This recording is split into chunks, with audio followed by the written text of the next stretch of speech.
തേക്കിന്റെ ഉശിരി കാണണമെങ്കിൽ നിലമ്പൂർക്ക് വണ്ടി കയറാന്നൊരു ചൊല്ലുണ്ട് പഴയ രീതിയിൽ. ചാലിയാർ പുഴയുടെ തീരത്ത് പ്രകൃതി ഒരുക്കി താഴ്വാര.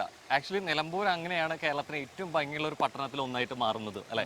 അപ്പൊ സത്യത്തില് ഈ നമ്മൾ നിലമ്പൂരിന്റെ കാര്യം വേറൊരു കാര്യം പറയാനുള്ളത്, മലപ്പുറം ജില്ലയിലെ തന്നെ ഏറ്റവും പച്ചപ്പ് നിറഞ്ഞൊരു കാര്യം, എസ്പെഷ്യലി നമ്മൾ ഡ്രോൺ ഷോട്ടൊക്കെ നോക്കുകയാണെങ്കിൽ നല്ല കിളിലൻ പച്ചപ്പുതപ്പ് വിരിച്ച് വെച്ച പോലെ കിടക്കുന്ന ഒരു സ്ഥലമാണ് നിലമ്പൂർ. തീർച്ചയായിട്ടും. ശരിക്കും നിലമ്പൂർ എന്ന് പറയുമ്പോൾ അതിനെക്കുറിച്ച് പറയുമ്പോൾ തേക്കില്ലാതെ ആ വിവരണങ്ങളും വിശേഷങ്ങളും പൂർണ്ണമാവില്ല എന്ന് തന്നെയാണ്. സോ ആ വിശേഷങ്ങളോടെ തന്നെയാണ് തെക്ക് വടക്കിന്റെ പുതിയൊരു അധ്യായം തുടങ്ങിയിരിക്കുന്നത്. സോ എല്ലാ പ്രിയ പ്രേക്ഷകർക്കും തെക്ക് വടക്കിലേക്ക് സ്വാഗതം.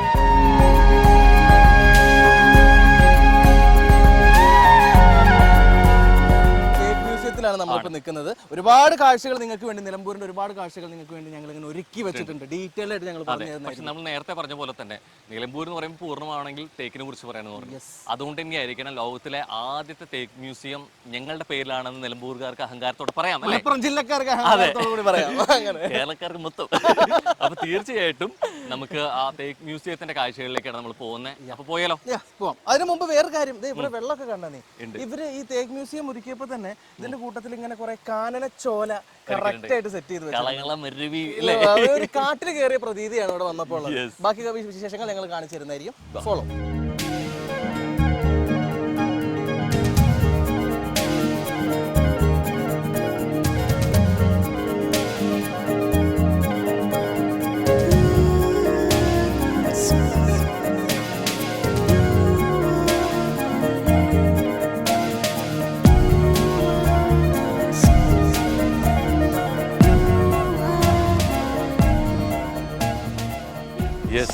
ഒരുപാട് വർഷങ്ങൾ പുറകിലേക്ക് പോയി നമ്മൾ മെല്ലെ നടന്നു വരുമ്പോൾ അല്ലെ, ഒരു പക്ഷേ ഇങ്ങനത്തെ സ്ഥലങ്ങൾ നമ്മൾ ആദ്യം കണ്ടു തുടങ്ങുന്ന സ്കൂൾ കാലഘട്ടത്തിൽ തന്നെയാണ്. അത് നമുക്ക് വരുന്ന സമയത്ത് നേരെ ലൊസ്റ്റ് അടിച്ചു അല്ലെ, കുറച്ചൊക്കെ പോയി വരിയായിട്ട് വരിക എന്നുള്ളത്.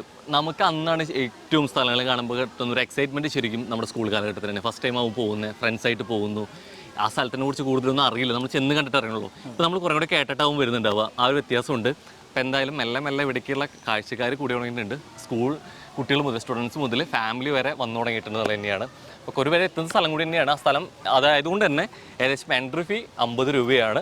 അതിൻ്റെ ഒപ്പം തന്നെ ഇപ്പോൾ ശരിക്കും സത്യം പറഞ്ഞു കഴിഞ്ഞാൽ ഫീ എത്രയാണെന്ന് ചോദിക്കുമ്പോൾ എൻട്രി ഫീ മാത്രമല്ല, എല്ലാവരും സ്റ്റില്ലും വീഡിയോ എടുക്കുന്നവരാണ്. അപ്പം സ്റ്റില്ലാണെന്നുണ്ടെങ്കിൽ ക്യാം 100 ആണ്, ഒപ്പം തന്നെ വീഡിയോ ക്യാം ആണെന്നുണ്ടെങ്കിൽ 300 ആണ്. പിന്നെ അതിന് പറഞ്ഞാൽ വണ്ടിയായിട്ട് നിങ്ങൾ ഫാമിലി ആയിട്ട് വണ്ടിയായിട്ട് വരികയാണെന്നെങ്കിൽ ഒരു ബസ് ആണെങ്കിൽ ബസ്സിന് റേറ്റ്, കാറിന് റേറ്റ്, അങ്ങനെ ഒരു സംഖ്യ എന്തായാലും കരുതി വെച്ചു. വെറും 50 രൂപ എന്ന് പ്ലാൻ ചെയ്തുകൊണ്ട് ആരും വരണ്ട.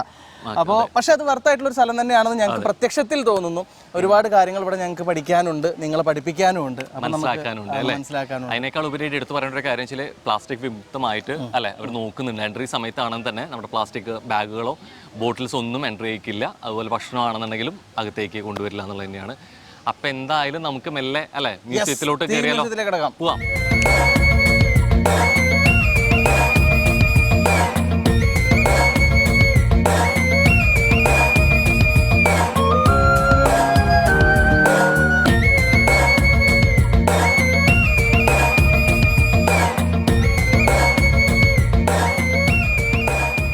ശരിക്കും തേക്കിൻ്റെ ചരിത്രം പറഞ്ഞു തുടങ്ങുകയാണെങ്കിൽ വർഷങ്ങൾ പുറകോട്ട് പോകേണ്ടി വരും. സോ അത്തരത്തിൽ ചരിത്രം നമ്മൾ പറഞ്ഞു തുടങ്ങുന്നതും കണ്ടു തുടങ്ങുന്നതും മ്യൂസിയത്തിൽ ഇതാ ഈ ഒരു തേക്ക് വൃക്ഷ മുത്തശ്ശിയിലൂടെ തന്നെയാണ്. ഒരു പക്ഷേ മരങ്ങൾ പലതരമുണ്ട് അല്ലേ, പക്ഷെ തേക്കിൽ തന്നെ പലതരമുണ്ട് എന്നുള്ളതാണ്. അതിലൊരു പ്രധാന ഇനമാണ് ശരിക്കും കന്നിമര തേക്ക് എന്നുള്ളത്. ആ കന്നിമര തേക്കിൽ തന്നെ കുറച്ചും കൂടി ഇമ്പോർട്ടൻസ് ഇവിടെ കൊടുക്കാമെന്ന് വെച്ച് കഴിഞ്ഞ് കഴിഞ്ഞാൽ ഈ വൃക്ഷത്തിനുണ്ട് പുരസ്കാരം എന്ന് പറഞ്ഞ പോലെ തന്നെ ഭാരത് സർക്കാരിൻ്റെ മഹാവൃക്ഷ പുരസ്കാരം നേടിയിട്ടുള്ള 500 വർഷത്തിലേറെ പഴക്കമുള്ള തേക്കാണ്. പക്ഷേ ഈ തേക്ക് ഇപ്പോൾ ഉള്ളത് സ്ഥിതി ഉള്ളത് ശരിക്കും പാലക്കാടാണ്. പാലക്കാട് പറമ്പിക്കുളം ഡിവിഷനിലാണ് ഉള്ളത് അല്ലേ. 500 വർഷം എന്നൊക്കെ പറയുമ്പോൾ അത് വലിയൊരു കാര്യം തന്നെയാണ്. കാരണം മേ ബി എത്ര ജനറേഷൻ കണ്ടാണെന്ന് പറയാൻ പറ്റില്ല. അപ്പൊ നമ്മുടെ തേക്ക് മുത്തശ്ശിയെ തൊട്ട് വണങ്ങിക്കൊണ്ട് തന്നെ ഇന്നത്തെ എപ്പിസോഡ് നമ്മൾ ഇതിനകത്തുള്ള കാഴ്ചകൾ ആരംഭിക്കുകയാണ്.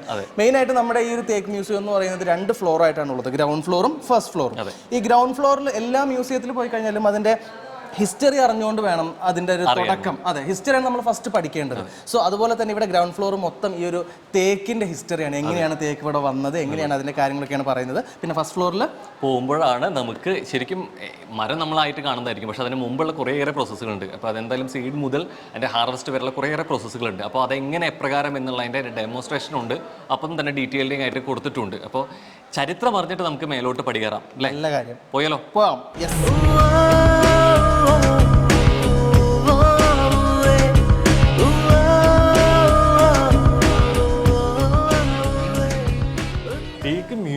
ഔദ്യോഗികമായിട്ട് പ്രവർത്തനം ആരംഭിക്കുന്നത് 1995 പോലും ഏകദേശം 160 വർഷങ്ങൾക്ക് മുമ്പേ ഇവിടെ ഒരു ടീ പ്ലാന്റേഷൻ ഉണ്ടായിരുന്നു.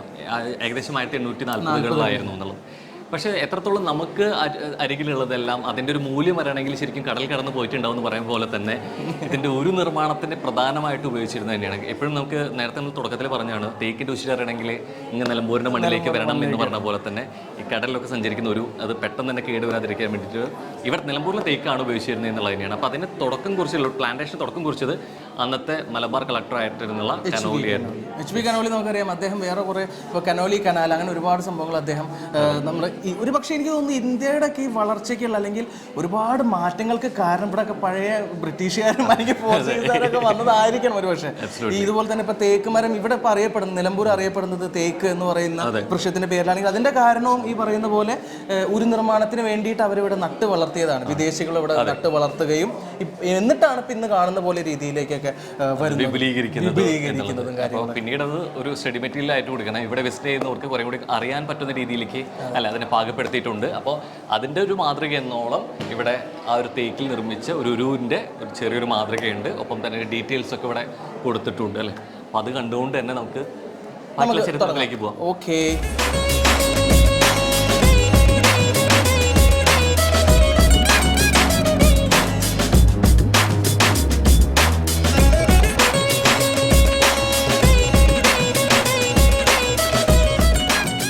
എന്താണ് മകനെ ഇത് സത്യം. കാരണം തുടക്കത്തിലേ തന്നെ നമ്മൾ ശരിക്കും വൃക്ഷമുത്തശ്ശിനെ കണ്ടു തേക്കിന്റെ കൂട്ടത്തിൽ. അത് പ്രായം കൊണ്ടിന്റെ കാര്യത്തിൽ പറയുന്ന സമയത്ത് തേക്കിന്റെ കൂട്ടത്തിൽ കേരളത്തിലെ തന്നെ ഒരു ഭീമൻ ഉണ്ട്. അത് ഇവിടെയല്ല, അങ്ങ് പാലക്കാട് ആണ്.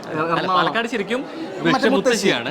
ഇത് എറണാകുളം എടമലയാറിലാണ് ഉള്ളത് അല്ലെ? എറണാകുളം എടമലയാറിലാണ് ഏറ്റവും വണ്ണത്തിന്റെ കാര്യത്തിൽ ഏറ്റവും വലിയ തേക്ക്, കേരളത്തിലെ ഏറ്റവും വലിയ തേക്കുള്ളത്. അത് ഇപ്പോഴും അവിടെ സ്ഥിതി ചെയ്യുന്നുണ്ട്. എറണാകുളം ഉള്ളവർക്കൊക്കെ അവിടെ പോയി കാണാവുന്നതാണ് എടമലയാറിൽ.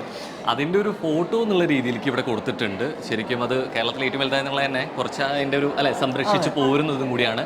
അതിൻ്റെ ഒരു ആക്ച്വൽ സൈസിൽ എങ്ങനെയായിരിക്കും എന്നുള്ളത് പോവാത്തവർക്ക് അറിയില്ല അല്ലേ. അത് ദാദാ ഇത്ര ആയിരിക്കും. ഇതാണ് എന്റെ ശരീരവളം, ഇതാണ് അളവ്, ഇതാണ് ഈ മരത്തിന്റെ അളവ്. അപ്പൊ നിങ്ങൾക്കൊന്ന് പ്രതീക്ഷ ഒക്കെ അത് എന്തോരം വലുതായിരിക്കും എന്നുള്ളത്. സത്യം. പിന്നെ തേക്കിന്റെ വേറെ ഗുണം ഞാൻ കേട്ടേക്കണത്, കേക്ക് ഒരിക്കലും ചെതല് പിടിക്കില്ല എന്നുള്ള സംഭവം കേട്ടിട്ടുണ്ട്. അപ്പോൾ അത് നമുക്ക് വീടുകളിൽ വെക്കാനൊക്കെ പണ്ട് കാലത്ത് ഒരുപാട് ഉപയോഗിച്ചു. അത് ഇപ്പോഴാണെന്നുണ്ടെങ്കിൽ പോലും വീട് പണിക്ക് ആണ സമയത്ത് തേക്ക് വീട്ടി തന്നെയാണ് കുറെ കൂടി പ്രയോറിറ്റി കൊടുക്കുക. അതാണ് ഫസ്റ്റ് പ്രയോറിറ്റി ആയിട്ട് വരുന്നത്. സോ ഇതിനൊക്കെ തുടക്കം ഈ പറയുന്ന പോലെ ഉരുണ്ടാക്കാൻ വേണ്ടിയിട്ട് ഇവിടെ കൊണ്ടുവന്ന കഥയാണ്. അതെ, എന്തവസ്ഥ. അപ്പൊ എന്തായാലും നമുക്ക് മെല്ലെ ബാക്കി ഇതുപോലെ എന്തൊക്കെ എക്സൈറ്റ് ചെയ്യുന്ന കഥകൾ നമുക്ക് ചുറ്റും നോക്കി കാണാം അല്ലെ.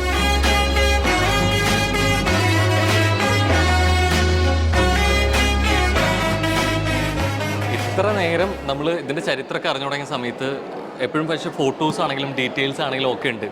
പക്ഷെ മ്യൂസിയത്തിൽ വന്നിട്ട് അതിന്റെ ഒരു ഒറിജിനൽ വേർഷൻ എവിടെ എന്നുള്ളൊരു ചിന്ത സ്വാഭാവികമായിട്ട് തോന്നും അല്ലേ? നമ്മൾ ആലോചിക്കുന്നത് എവിടെ സാധനം എവിടെ അതിനധികം വൈകേണ്ടി വന്നില്ല. നമുക്ക് പോകുമ്പോൾ തന്നെ കാണാം അത്രയും ഭീമമായിട്ടുള്ള തേക്കിന്റെ തടികൾ കിടക്കുന്നത്. ഏകദേശം 116 വർഷം പഴക്കമുള്ള തേക്കിന്റെ തടിയാണ്. ഇത് മരം മുറിക്കുന്ന സമയത്ത് ഇതിന് 38 മീറ്റർ നീളവും അതുപോലെ 3.9 മീറ്റർ ചുറ്റളവും ഉണ്ടായിരുന്നാണ് പറയുന്നത്. അത് കാണുമ്പോൾ തന്നെ അല്ലെ എത്രത്തോളം വലുപ്പം അത് ഫീൽ ചെയ്യുന്നുണ്ട്. വേറെ കാര്യമാണ് ഞാൻ ആലോചിക്കുന്നതാ, ഇങ്ങനത്തെ ഒക്കെ മരം മുറിച്ചിട്ട് ഇത് കൊണ്ടുപോകണമെങ്കിൽ ആന അങ്ങനെ എന്ത്, അപ്പൊ ആനയുടെ ശക്തി എന്തായിരിക്കും? തീർച്ചയായിട്ടും അതിനെല്ലാം തേക്ക് തടി പിടിക്കുന്നതിൽ പ്രാധാന്യം ഉള്ളത്. ചിന്ത പോണ വഴിയേ അതേ ചിന്തിക്കണ്ട.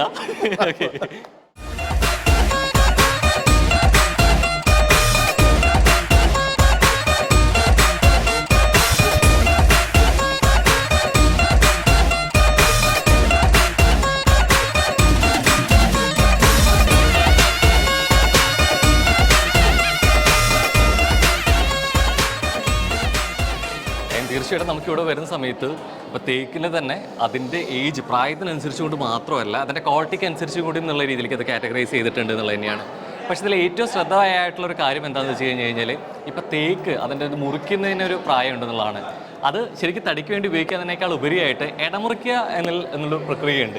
ശരിക്കും ഇടമുറിക്കൽ ശരിക്കും കൗതുകം ഉണ്ടാവും, ഇതിൻ്റെ ആവശ്യകത ഉണ്ടോ എന്നുള്ളത്. നമ്മൾ പ്ലാന്റ് ചെയ്യുന്ന സമയത്ത് ഒരു തേക്കിൽ നിന്ന് 2 മീറ്ററോളം ഗ്യാപ്പിലായിരിക്കും ശരിക്കും അടുത്തൊരു തേക്ക് നടുക എന്നുള്ളത് തന്നെയാണ്. പക്ഷേ ഇതിൻ്റെ ഒരു 5 വർഷം മുതൽ ഏകദേശം പല സ്ഥലങ്ങളിലായിട്ട് 40 വർഷം വരെയുള്ള ഗ്യാപ്പുകളിൽ ഇതിൻ്റെ ഒരു തേക്കിൽ നിന്ന് അടുത്ത് നിൽക്കുന്ന ഒരു തേക്ക് മുറിക്കും. അപ്പോൾ ഇത് പ്ലാന്റ് ചെയ്യുമ്പോൾ എന്തിനാണിത് നടന്നതെന്നൊരു ചിന്ത വരുന്നതായിരിക്കും. അത് സ്വാഭാവികമായിട്ടും ഇത് വരുന്ന സമയത്ത് അടുത്ത് പ്ലാന്റ് ഇല്ലെങ്കിൽ ഇതിൻ്റെ ബ്രാഞ്ചസ് സൈഡിലോട്ട് വരും. മറിച്ച് അത് നടുന്നുണ്ടെങ്കിൽ ഇതിൻ്റെ ഒരു 5 വർഷം കഴിയുന്ന സമയത്ത് ഇതിൻ്റെ വേരോട്ടം നന്നായി നടക്കില്ല. അപ്പോൾ അതിന് വേണ്ടിയിട്ട് വേരോട്ട് നല്ലപോലെ നടക്കാനും പിന്നെ കുറച്ചും കൂടി അതിൻ്റെ ക്വാളിറ്റി ഉണ്ടാവാൻ വേണ്ടിയിട്ടും 5 വർഷം മുതലേ 40 വർഷമുള്ള ഗ്യാപ്പുകളിൽ ഇടമുറിക്കൽ എന്നുള്ള സമ്പ്രദായം നടക്കുന്നു എന്നുള്ളത് തന്നെയാണ്. ഇവിടെ അതുപോലെ തന്നെ ഇവിടെ ഓരോ ഏജ് ഗ്രൂപ്പിലുള്ളത് തൊട്ട് ഇതിന്റെ ക്വാളിറ്റി അനുസരിച്ചിട്ട് വരെ ഓരോന്നായിട്ട് തരം തിരിച്ചിട്ടുണ്ട്. ഇതിപ്പോൾ എനിക്ക് തോന്നുന്നു 35 വർഷങ്ങൾക്ക് മുമ്പ് വരെയുള്ള, അതായത് 35 വയസ്സ് വരെയുള്ള പ്രായമുള്ള ഒരു തേക്കാണ് ഇത്. ആക്ച്വലി ഇവിടെ ഇവർ പറയുന്നത് വെച്ചിട്ട് നമ്മുടെ വീട്ടിൽ ഉപയോഗിക്കുന്നതും അല്ലെങ്കിൽ ഏത് തടിയുടെ ഫർണിച്ചർ പരിപാടികൾക്ക് ഉപയോഗിക്കുന്ന തടിയും 35 വയസ്സിന് ശേഷമുള്ള തേക്ക് മരങ്ങളാണ് അതിന് ഉപയോഗിക്കുക എന്നാണ് പറയുന്നത്. തടിക്ക് ഉപയോഗിക്കാനുള്ള കാര്യങ്ങളായി വരുന്നത്. അപ്പം ഇത് നമുക്ക് തുടങ്ങുന്നത് ശരിക്കും ഓരോ വയസ്സ് മുതൽ 35 വരെയുള്ള അതിൻ്റെ കാറ്റഗറിയിലാണ് വളർച്ചയായിട്ട് കൊടുത്തിട്ടുള്ളത്. വളർച്ചയിൽ മാത്രം അതിൻ്റെ ക്ലാസ്സും കൃത്യമായിട്ട് കാറ്റഗറൈസ് ചെയ്തിട്ടുണ്ട് എന്നുള്ളത് തന്നെയാണ്. എന്തോരം കാര്യങ്ങളാണ് തേക്ക് എന്ന് പറയുമ്പോൾ നമ്മൾ എന്താ വല്ല ഡോറോ ചെയറോ ഇതൊക്കെയാണ് വിചാരിക്കുക. എന്തോരം കാര്യങ്ങൾ അതിന്റെ പുറകിൽ നിന്ന് അറിയണമെങ്കിൽ ഇങ്ങ് വാ.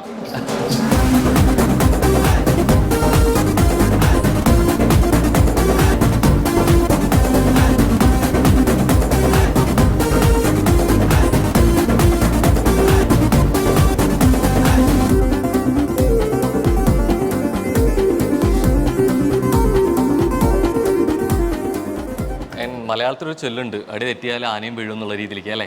സോ തേക്ക് എന്നുള്ളത് ഇത്രയും ഭീമമായിട്ടുള്ള ഒരു മരമാണെങ്കിൽ പോലും അതിനൊരു ചെറിയൊരു അല്ലേ അതിൻ്റെ ഒരു ബലക്കുറവ്. ആ ബലക്കുറവ് എന്ന് പറയുന്നത് നമുക്ക് അതിൻ്റെ താഴ്വേര് എന്നുള്ളത് ഏകദേശം അതിനൊരു കാലാവധി 12 വർഷം മാത്രമാണ്. അപ്പോൾ 12 വർഷത്തിന് ശേഷം ഈ താഴ്വേര് നശിച്ചു പോവുകയും അതിൻ്റെ ഒപ്പം തന്നെ പാർശ്വവേരുകളിലൂടെയാണ് നിൽക്കുക. അത് വല്ലാതെ സ്പ്രെഡ് ചെയ്ത് പടർന്നു നിൽക്കും. നമുക്ക് കണ്ടിട്ടുള്ള നാട്ടുപുറത്തുകൾക്കാണ് തേക്കിൽ വേരുകൾ പടർന്നു പോയി കാണാം.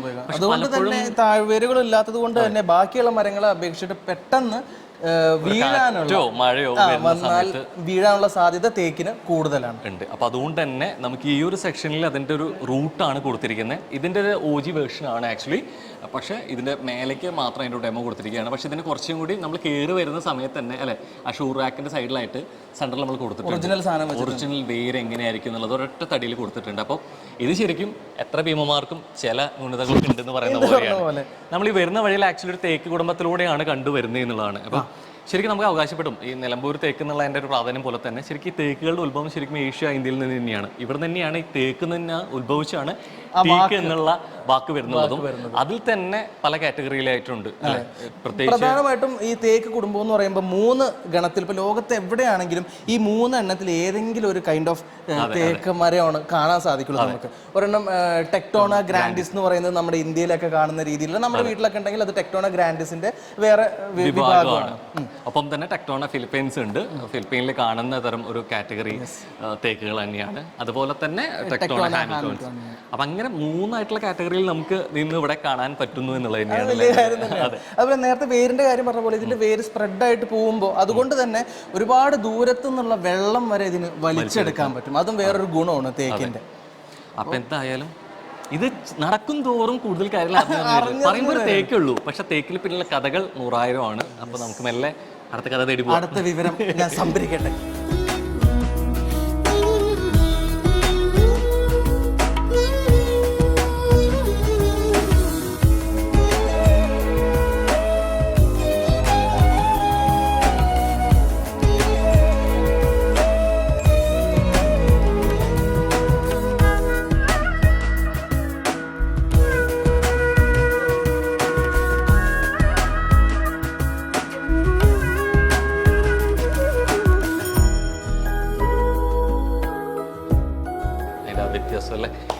ശരിക്കും ഈ മരങ്ങളിലെ മാറ്റത്തെക്കുറിച്ച് നമ്മൾ പറഞ്ഞു. പക്ഷേ ഈ മരങ്ങൾ കൊണ്ട് മണ്ണിലും മാറ്റം ഉണ്ടാവും എന്നുള്ളത് തന്നെയാണ് അതിൻ്റെ ഏറ്റവും വലിയ സവിശേഷത.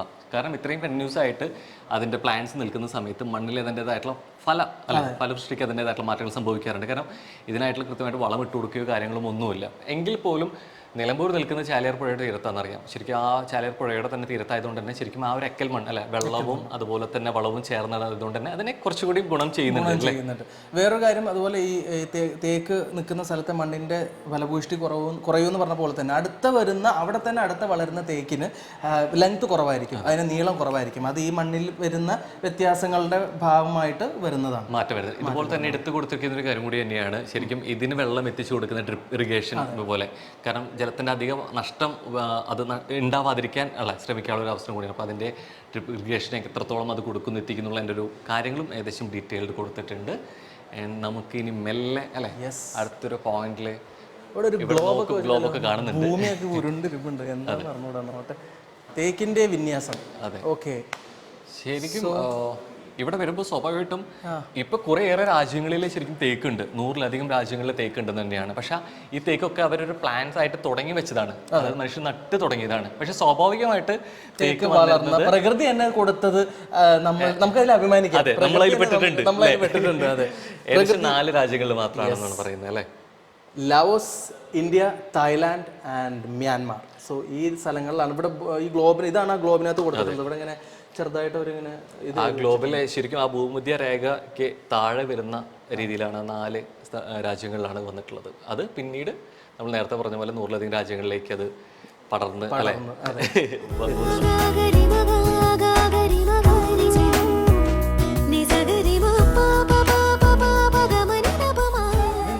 തേക്ക് മരമാണോ? തേക്ക് മരം അതിന്റെ കടഭാഗമായിട്ടാണ് കിടക്കുന്നത്. ശരിക്കും ഈ കഥകളിലെ ഒരു പ്രധാന ഭാഗം അല്ലെ, ഒരു പുസ്തകത്താളികളിലെ പ്രധാന താളാണെന്ന് വേണമെങ്കിൽ പറയാൻ പറ്റും. ഏകദേശം 452 വർഷം പഴക്കമുള്ളതാണ്. പക്ഷേ ഇന്ത്യയുടെ ചരിത്രം എടുത്ത് നോക്കുമ്പോൾ പറയുന്ന പേരുകളിലൊന്നാണ് അക്ബർ ചക്രവർത്തി അല്ലെ. ശരിക്കും അദ്ദേഹം ജനിച്ച കാലം മുതലേ ഇവിടെ പൂജാതണ്ട് എന്നുള്ളതാണ്. പക്ഷെ അത് ഏകദേശം 452 വർഷം പഴക്കം എന്ന് പറയുമ്പോൾ നമുക്ക് സ്വയം തോന്നുന്ന ഡൗട്ട് ഉണ്ട്, ഇത് എങ്ങനെയാണ് ഈ കാലപ്പഴക്കം നിർണ്ണയിക്കുന്നത് എന്നുള്ളത് അല്ലേ. അതിന് ശരിക്കും നമുക്ക് ലളിതമായിട്ട് തന്നെ പറയാൻ പറ്റും. കാരണം തേക്കിന്റെ തടി മുറിക്കുന്ന സമയത്ത് നമ്മൾ ശ്രദ്ധിച്ചുള്ള കാര്യം ഉണ്ടായിരിക്കും അതിന്റെ റിംഗ് അല്ലെ, ശരിക്കും ആനുവൽ റിംഗ് എന്നാണ് പറയുന്നത്, അതിന്റെ വാർഷിക വളയം എന്നുള്ള രീതിയിലേക്ക്. അത്തരത്തിൽ നമുക്ക് ഇവിടുന്ന് കുറച്ചുകൂടി സൂക്ഷ്മമായിട്ട് നോക്കി കഴിഞ്ഞാൽ കാണാൻ പറ്റും. അപ്പൊ അങ്ങനെ നോക്കുകയാണെങ്കിൽ ഇതിൽ 452 വളയങ്ങളുണ്ട്. ഓരോ വർഷം കൂടുന്നതോറും ഇങ്ങനെ ഓരോ റിങ് പുതുതായിട്ട് വന്നുകൊണ്ടിരിക്കും. അങ്ങനെ 452 റിങ് ഇതിനകത്ത് കാണാൻ പറ്റും. ഇവിടെ അതുപോലെ തന്നെ ഈ ഒരു മരം സാക്ഷ്യം വഹിച്ച ചരിത്രത്തിന്റെ ഓരോ മൊമെന്റ്സ് ഇവിടെ മെൻഷൻ ചെയ്ത് വെച്ചിട്ടുണ്ട്. ഈസ്റ്റ് ഇന്ത്യ കമ്പനി വന്നു, അതായത് ഏത് കാലത്താ നോക്കണം. ഈ അക്ബർ ചക്രവർത്തി ജനിച്ചു 1-ാം ലോകമഹായുദ്ധം, 2-ാം ലോകമഹായുദ്ധം. ഇതില് ശരിക്കും എല്ലാ ചരിത്ര മുഹൂർത്തങ്ങൾക്കും കോട്ടയത്ത് ഇരുന്ന് സാക്ഷിയായിട്ടുള്ള വ്യക്തി കൂടിയാണ് ഇത്. അപ്പൊ ഇപ്പൊ ഇവിടെ ഇരുന്നിട്ട് ഇവിടെ വരുന്ന കാണാൻ വരുന്നവരൊക്കെ കണ്ടുകൊണ്ടിരിക്കുകയാണ്. ഇനി മിക്കവാറും കേരളം ഉള്ളിടത്തോളം കാലം ഇവിടെ ഇരുന്നുകൊണ്ടും ഇത് ഈ ബാക്കി ചരിത്രങ്ങൾക്ക് സാക്ഷിയാവുകയും ചെയ്യും.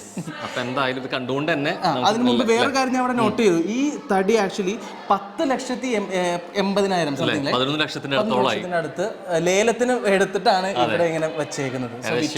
ക്യൂബിക്കിന് തന്നെ 7,500 ആണ് ഇത് ലേലത്തിന് എടുത്തു എന്നാണ് പറയുന്നത്. അന്ന് 1994 കൊള്ളാം. മ്യൂസിയം എന്തുകൊണ്ട് ഇമ്പോർട്ടന്റ് എന്നുള്ളതും എത്ര വിലപിടിപ്പുള്ളതാണെന്നുള്ളതും മനസ്സിലായല്ലോ. പറ്റില്ല. മുൻപ് നമ്മൾ പറയാറുണ്ട് അച്ഛൻ ഭയങ്കര സ്ട്രിക്റ്റ് ആണെന്നുള്ള അല്ലേ. പക്ഷെ അതങ്ങ് മാറി. ഇപ്പൊ അച്ഛൻ ഭയങ്കര വൈബാണ്, ഫ്രീക്ക് ആണെന്ന് പറയണേ. ഭൂരിഭാഗം പേർക്കും അച്ഛനാണ് ഇപ്പൊ ട്രിപ്പിനൊക്കെ കൂടെ വരുന്നത്. അച്ഛന്റെ കൂടെയുള്ള പോക്കെന്ന് പറയുന്നത് ഒരു ഫ്രണ്ട്ഷിപ്പും അതിനേക്കാൾ മുകളിൽ നിൽക്കുന്ന ഒരു സാധനമായിരിക്കും. അങ്ങനെ ഒരു ഫ്രീക്ക് അച്ഛനെയും മോളെയും നമുക്ക് കിട്ടിയിട്ടുണ്ട്. സോ ഹായ്, നമസ്കാരം. നമസ്കാരം. പേര് എങ്ങനെയായിരുന്നു? ചന്ദ്രൻ. മകളുടെ അനുമോൾ. പേരിൽ തന്നെ ഒരു മോളുണ്ട് അല്ലേ? ഉണ്ട്. ഇത് മോളേന്ന് വിളിക്കുന്ന സൗകര്യത്തിൽ അങ്ങനെ പേരിനെ പെട്ടതാണ്. ഉണ്ട്. പക്ഷെ അമ്മ എന്ത് പറ്റി? അച്ഛൻ മരിച്ചിട്ട് വരാൻ പറ്റാത്തൊരവസ്ഥയാണ്. മോളെ കൂട്ടിണ്ടായിരുന്നു. എന്തുകൊണ്ടാണ് ഇപ്പൊ നിങ്ങൾ സ്ഥലം എവിടെയാ അത് ചോദിക്കാൻ പറ്റും?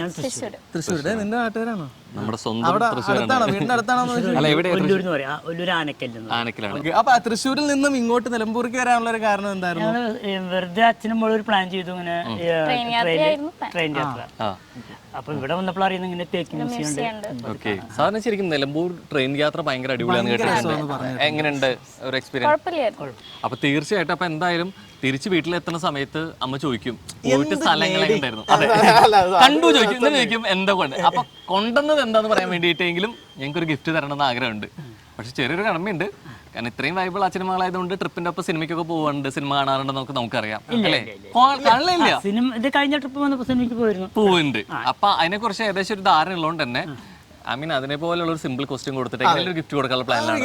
ഗിഫ്റ്റ് നിങ്ങൾ വീട്ടിൽ അമ്മയ്ക്ക് തന്നെ കൊടുക്കണം ഗിഫ്റ്റ്. ശരി, അപ്പൊ ഇത് ഒരു സിനിമയുടെ മിനിമൽ പോസ്റ്റർ ആണ് ഞാൻ കാണിച്ചിരിക്കുന്നത്. ഇത് ഏത് സിനിമയാണെന്ന് ഫോൺ വാങ്ങിയിട്ടൊന്ന് നോക്കിക്കോളൂ. ഇതൊരു സിനിമയിലെ പ്രധാന ഭാഗം. നമ്മുടെ പഴയ ലാലേട്ടന്റെ സിനിമയിലെ അയ്യോ, ലാലേട്ടന്റെ ഏത് സിനിമയാണ്? ആ താമരശ്ശേരി ചുരം. ഡയലോഗ് ഒക്കെ കറക്റ്റ് ഉണ്ട്. ഞാൻ സിനിമയുടെ പേരോട് വന്നാൽ മതി. നമ്മുടെ താമരശ്ശേരി ചുരം വരെ എത്തിയിട്ടുണ്ട്. അയ്യോ, പപ്പുവിന്റെ ഏറ്റവും വന്നു, ക്യാരക്ടർ വരെ വന്നു ഉണ്ട്. പിന്നെ സിനിമയോട് പറഞ്ഞാൽ മതി. ഇപ്പൊ ശരിയാക്കി തരാം.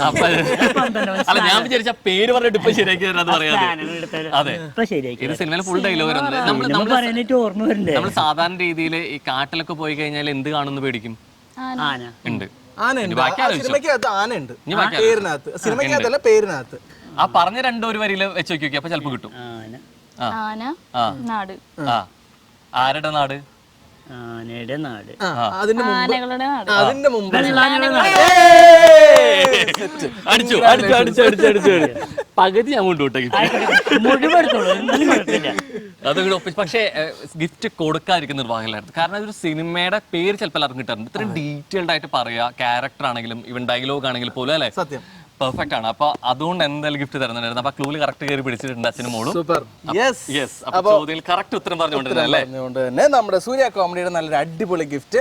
അനുമോളെ, ഇത് അനുമോൾക്കുള്ളതല്ല, അനുമോളുടെ അമ്മയ്ക്ക് ഞങ്ങൾ സൂര്യ കോമഡിക്കാർ തരുന്നതെന്ന് പറയണം. Okay, okay. ശരി. അതുകൊണ്ട് തീരുന്നില്ല ഗിഫ്റ്റ്. എന്തായാലും കാഷ്യൂസിന്റെ പ്യൂർ ആൻഡ് നാച്ചുറൽ നെല്ലിക്കയും വയനാടൻ കാന്താരി മുളകും മറ്റ് പ്രകൃതിദത്ത ചേരുവകൾ ഇറങ്ങുള്ള കിടിലൻ എനർജി ഡ്രിങ്ക് ആണ്. യെസ്. ഓക്കെ, എന്തായാലും സന്തോഷം. ഹാപ്പി അല്ലേ നിങ്ങൾ? Very happy.